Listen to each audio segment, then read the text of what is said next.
एक तरफ काम धंधा और रोजगार से जोड़ के गरीबी दूर करेंगे और दूसरी तरफ जो सबसे पीछे और नीचे हैं उनको गरीब कल्याण अन्न जैसी, प्रधानमंत्री गरीब कल्याण अन्न योजना जैसी योजनाओं में भी सहायता देंगे ताकि थाली में भोजन की कमी ना रहे और जो पैसा भोजन में खर्च होता था वो बचे तो बच्चों की पढ़ाई लिखाई और दूसरे कामों में काम आए।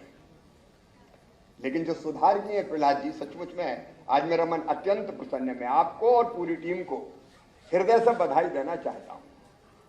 अब ये बात सही है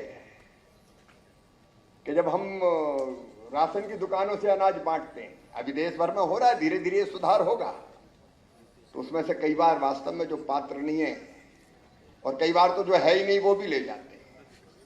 आप बताओ, कोई अमीर है, इनकम टैक्स भरता है, कारोबार वाला है, तो उसको राशन मिलना चाहिए क्या? अरे बोलो ना, मिलना चाहिए क्या? जो पात्र है उसको मिलना चाहिए। तो पात्र छूटे ना और गड़बड़ को मिले ना, ये दोनों काम जरूरी है और इसका उपयोग किया है। इसको करने के लिए टेक्नोलॉजी का उपयोग किया है। चंडीगढ़ प्रयोग भूमि है। वैसे खतरा यहां भी है कि डीबीटी करके पैसा भी डाल दिया तो राशन ही खरीदा जाएगा या साहब कहीं और दुकान पर नहीं चले जाएंगे, ये खतरा भी रहता है। और इसलिए जरूरी था कि ऐसा सिस्टम कि जिस काम के लिए पैसा दिया गया है, पैसा अगर राशन के लिए दिया गया है तो राशन ही आना चाहिए। बोलो सही बात है कि नहीं? और ये जो सिस्टम है इसमें ये पैसे से राशन के अलावा तो कुछ नहीं खरीद पाएंगे ना। जो राशन के अलावा कुछ नहीं खरीद सकते भैया, ये समझ लेना। ये मत सोचना कि मोबाइल लेके गए, डाउनलोड किया और कुछ भी ले लिया, इससे राशन ही आएगा। मेरी बहनों, ठीक है कि नहीं ये व्यवस्था? इससे केवल राशन आएगा। और ये सुविधा और दे दी आपने कि राशन जैसा चाहिए। मान लीजिए एक तरह का गेहूं आपको अच्छा नहीं लग रहा, आप दूसरा पसंद कर लो भाई, ये सही बात है ना?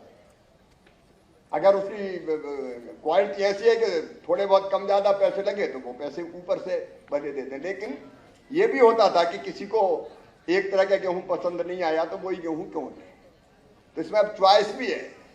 और चंडीगढ़ में तो ये भी आपने च्वाइस दी है कि गेहूं और चावल के अलावा और भी कोई चीज, दाल भी खरीद सकता है। तो आप गेहूं चावल के अलावा दाल भी खरीद सकते हो और कोई जरूरी खाद्य पदार्थ, खाने की चीज खरीद सकते हो।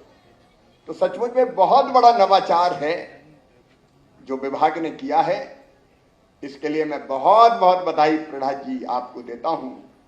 और मेरे प्रिय बहनों और भाइयों, केवल यही निवेदन करता हूं कि प्रधानमंत्री जी के नेतृत्व में जनता तक सुविधाएं पहुंचाने में सरकार कोई कसर नहीं छोड़ रही है। आप सबको स्वतंत्रता दिवस की एक बार फिर से शुभकामनाएं। एक संकल्प जरूर लेना, जो क्रांतिकारी थे उन्होंने अपनी जिंदगी और जान दे दी अपने देश के लिए, लेकिन हमें अपने देश के लिए मरना नहीं है, हमें अपने देश के लिए जीना है, जीना। और जीने का मतलब है जो नागरिक कर्तव्य हमारी तरफ हो उसका हम ईमानदारी से पालन करें। जो काम जिसकी तरफ है वो काम ईमानदारी से पूरा करें और उसके साथ साथ एक आध काम और जोड़ दें। जैसे प्रधानमंत्री जी ने कहा, एक पेड़ मां के नाम। साल भर में कम से कम एक पेड़ तो लगा दो, मां के नाम लगा दो। पेड़ लगेंगे चंडीगढ़ तो वैसे ही हरा भरा है, तो पर्यावरण बचेगा, आने वाली पीढ़ियों के लिए धरती सुरक्षित रहेगी। ऐसा कोई भी काम जरूर आप सोचिएगा जो आप देश के लिए करें।